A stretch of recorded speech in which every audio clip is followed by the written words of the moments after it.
Hello everyone. Canonization के text और summary को करने के बाद आज की क्लास को स्टार्ट करते हैं कैनोनाइजेशन के टॉप एमसीक्यूज से। First question, the meaning canonization refers to. Canonization का जो मीनिंग है वो क्या रेफर करता है?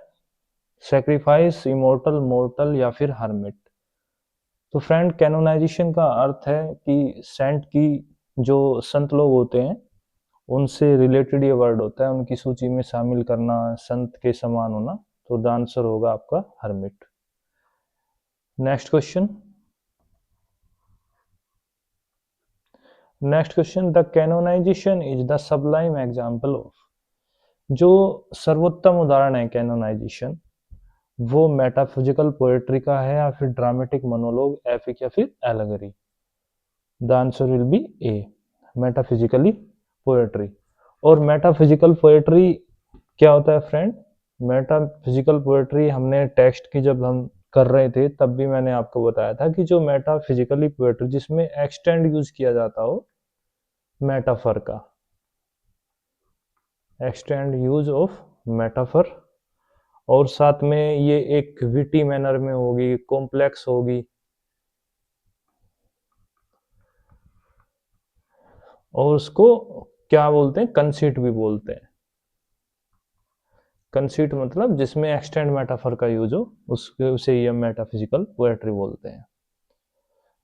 Next question, phoenix is a mythical word that was associated with. Phoenix का यूज हुआ है टेक्स्ट में, तो क्या है फोनिक्स? मोर्टेलिटी को रिलेट करती है, मोर्टेलिटी को, डेस्टिनी या फिर मैच्योरिटी को। तो फोनिक्स वही है जो जिसकी राख से दोबारा वो मतलब क्रिएशन हो जाता है फोनिक्स का। तो जो ये रेफरेंस है यहाँ पे इमोर्टेलिटी का है। The answer will be B, immortality. Next question friend, Jordan is a poet of romantic age, Jacobean age, Caroline या फिर विक्टोरियन एज। फ्रेंड, जो रोमांटिक एज है, रोमांटिक एज का जो पीरियड है वो है 1798 टू 1837 तक का जो पीरियड है वो है रोमांटिक एज का। फिर उसके बाद में जो जैकोबियन पीरियड है वो है 1603 टू 1625 तक आपका जैकोबियन एज। जो कैरोलिन एज है वो है 1625 टू 1649 तक। जो विक्टोरियन एज है वो है 1837 टू 1901 तक, ये विक्टोरियन है। अब जॉर्डन को पूछा है, अब जॉर्डन का जो बर्थ है, इनका जो बर्थ है जॉर्डन का वो है 1572, और ये कब तक जीवित रहे? 1631 तक। तो जनरली वैसे तो देखा जाए इस क्वेश्चन में, अब 1572 से 1631 के बीच तो इनका जैकोबियन भी आप कह सकते हो, कैरोलिन आप कह सकते हो, विक्टोरियन, हाँ ये जैकोबियन और कैरोलिन। लेकिन जनरली जब इनका जो करियर था, जो वो पीक पे था, और ये जो जो कैरोलिन एज है, ये जो कैरोलिन एज जो कैथोलिक जो धर्म को जो कैथोलिक मानते थे वो उनको कैरोलिन एज मानते हैं। तो जो कैथोलिक चर्च से रिलेटेड जॉर्डन थे ने जो है क्लरिक भी बोला जाता है। तो स्पेशली अगर क्वेश्चन पूछा जाए कि जॉन डन का जो एज था वो क्या था, वो पीरियड क्या था, तो आप आंसर लगाओगे वहां पे Caroline age. Next question, Jordan uses most in his poem. Jordan ने अपने पोएम से, अपने वर्क्स में क्या यूज किया है मोस्टली? इमोशंस को, कंट्रडिक्शंस को, एम्यूजमेंट या फिर satire? Of course contradiction, metaphysical poet है तो ये कॉन्ट्रडिक्शंस, कॉम्प्लेक्स, विटी, वो सब मेटाफिजिकली पोएट्री का ही पार्ट है, तो वही जॉर्डन ने इसमें यूज किया है। Next question, how many lines are in the poem the canonization. Canonization में बताया था मैंने 5 स्टैंजा है, और प्रत्येक स्टैंजा में लाइन है कितनी? 9 लाइन। तो फ्रेंड टोटल कितनी लाइन्स होगी? 45। Next, whose biography did Samuel Johnson describe metaphysical poetry. अब जो ये सैमुअल जॉनसन है, इन्होंने मेटाफिजिकली पोएट्री को कोइन किया था, या जो पॉपुलराइज्ड किया अच्छे से उसको, मेटाफिजिकल पोएट्री को जो डिस्क्राइब किया है वो सैमुअल जॉनसन ने किया है, और ये इन्होंने किया था 18th सेंचुरी में। इनकी एक बुक आई थी 1779 में, जिसका नाम था lives of the most eminent English poet. उस बुक में उन्होंने कोइन किया था मेटाफिजिकल पोएट्री को। और जो ये बायोग्राफी जो यूज किया है रेफरेंस देके वो क्या है, अब्राहम काउले का। तो हमारे क्वेश्चन 7 का आंसर होगा Abraham Cowley. Next question, what is the rhyming scheme of the canonization. Rhyming scheme थी जो कैनोनाइजेशन की, वो ABBA triple CAA D. Next, there are 5 stanzas with 9 lines each in the canonization. Which iambic meter is specially used in the 9th line of every stanza in the canonization? ट्राईमीटर 3 feet का होगा, tetrameter 4 का होगा, pentameter 5 का, फिर एक्सामीटर 6 का। और जो अब क्वेश्चन ने डिमांड की है कि 9th लाइन में क्या है कैनोनाइजेशन के, कौन सा मीटर यूज किया गया है, जॉर्डन के द्वारा ट्राईमीटर को यूज किया गया है दोस्तों। Next, for God sake hold your tongue and let me love. ये जो लाइन कही गई है हमारे जो टेक्स्ट है कैनोनाइजेशन का, कैनोनाइजेशन के टेक्स्ट की पहली लाइन है for God sake hold your tongue and let me love. जो वो बोल रहा होता है उस स्पीकर को, जो स्पीकर बोल रहा तो होता है लिसनर को कि आपको हमें इंटरप्ट नहीं करना चाहिए, हमें प्यार करना चाहिए, वही लाइन है। तो उसमें पूछा गया है कि क्या डेफिनेशन है गिवन वर्ड लव की। लव की क्या डेफिनेशन है इस लाइन में, वो स्पिरिचुअल लव को शो करता है, सेल्फ लव को, या फिर मैटेरियलिस्टिक लव को, या फिर सेक्रेड लव को। सेल्फ लव और मैटेरियलिस्टिक लव तो नहीं होगा। अब A और D इसमें जा रहे हैं, स्पिरिचुअल लव और सेक्रेड लव। लेकिन जैसे कि मैंने आपको बताया था कि दो पर्सन हैं, दो पर्सन से जो कैनोनाइजेशन जाती है वो स्पिरिचुअल तक जाती है। कहां तक जाती है, स्पिरिचुअल तक जाती है। तो अभी जो टेक्स्ट की लाइन है और इस लाइन में जो वर्ड है लव, वो यहाँ पे रिवील करेगा सैक्रेड लव को, इसलिए इसका आंसर होगा option number D. Next, which figure of speech is addressed in the following line, what merchant ships have my side drown. अच्छा, जब वो बोलता है टेक्स्ट में कि भाई वो किसी को परेशान नहीं करता, अगर वो विलाप करता है, लेमेंट करता है किसी चीज पे अपने प्यार में, तो उससे ऐसा नहीं है कि जो मर्चेंट के जो शिप है वो डूब जाएंगे।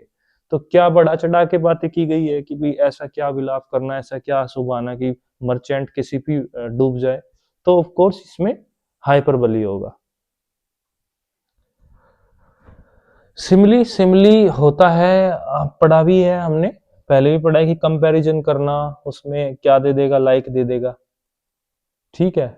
एलिट्रेशन, एलिट्रेशन जिसमें repetition of the same letter होता है, एलिट्रेशन में repetition of the same letter sound होता है जो क्लोजली कनेक्टेड वर्ड्स होते हैं। और पन में एक कह सकते हो आप, कोई वर्ड होता है जिसमें मल्टीपल मीनिंग होते हैं और जो प्राय ह्यूमरस और रिथोरिकल इफेक्ट को शो करता है, उसको पन बोलते हैं। Next, what are the symbols of eagle and dove in the poem of the canonization? Of course, जो ईगल एंड डव का यूज किया गया है टेक्स्ट में, तो क्या उनका जो सिंबल्स है, क्या सिंबल है, तो हमने पढ़ा है मैस्कुलिन और फेमिनाइन।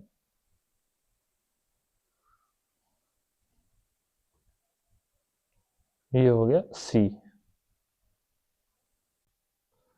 नेक्स्ट क्वेश्चन है question number 13, what is the deep meaning of this following line, by us we two being one are it. क्या डीप मीनिंग है इस लाइन का, by us we two being one are it का। वो क्या कहता है स्पीकर कि वो एक हो रहे हैं। अब जैसे कि दो शरीर है वो अब एक हो चुके हैं, तो वो क्या ट्रांसफॉर्मेशन को शो करेगा, फिजिकल को करेगा, सोशल ट्रांसफॉर्मेशन करेगा, थॉट को करेगा, या फिर सोल ट्रांसफॉर्मेशन को करेगा। वही है कि दो जिसम एक जान हो, किसके रेफरेंस में होगा, सोल ट्रांसफॉर्मेशन में होगा। तो क्वेश्चन नंबर 13 का जो आंसर होगा फ्रेंड वो होगा डी।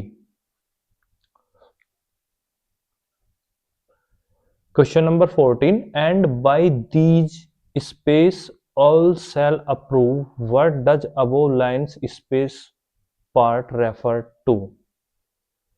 थोड़ा सा हटके क्वेश्चन है, क्या कह रहा है कि and by these all shall approve. Text में क्या है, यहाँ पे टेक्स्ट में जब आप जाओगे कैनोनाइजेशन के, तो आपको टेक्स्ट में मिलेगा यहाँ पे हाइम, HYMNS, हाइम्स, एन इसमें साइलेंट होगा, हाइम। तो हाइम्स क्या होता है? लव सॉन्ग्स, भजन, स्रोत, यही तो होता है हाइम्स। तो द आंसर विल बी होगा आपका बी।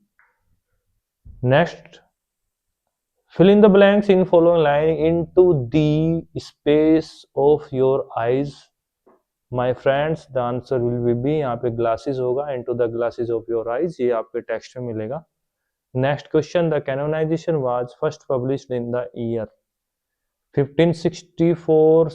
64 में विलियम जो शेक्सपियर हमारे महोदय साहब थे, उनका बर्थ हुआ था 1564 में, जिनकी डेथ हुई थी 1616 में, विलियम शेक्सपियर। ये था उनका बर्थ और डेथ का। और 1572 में जॉन डन का, सॉरी इसका आंसर तो 1633 है, लेकिन 1572 में जॉन डन का बर्थ है, डन का, जॉन डन बर्थ है। और जो जॉन डन की जो डेथ हुई थी वो हुई थी कब? 1631 में डेथ हुई थी। उसके बाद 1609 में मिल्टन का बर्थ हुआ था।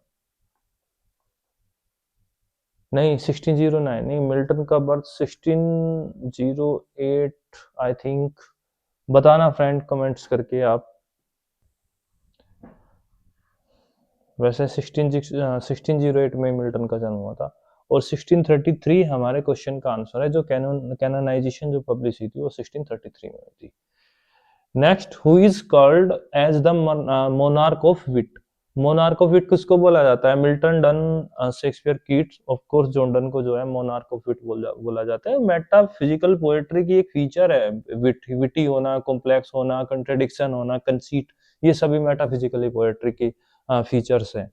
Next, who was the wife of John Donne? की वाइफ क्या है? एने मोरे, एने मोर इनकी वाइफ है। आंसर इनका ये है। जो एलिजाबेथ हेवुड है इनकी मदर है, जॉन डन की मदर। और जॉन इनके फादर है। और एनी हैथवे आपने पढ़ा होगा शेक्सपियर अच्छे से, शेक्सपियर जी की जो वाइफ का नाम था वो था एनी हैथवे। सो इसी के साथ टॉप एमसीक्यूज कैनोनाइजेशन के हमने कंप्लीट करने हैं। और नेक्स्ट क्लास में स्टार्ट करेंगे अलेक्जेंडर पोप को। So thank you watching, like share and subscribe और YouTube channel English comrade 1111। Thank you friends.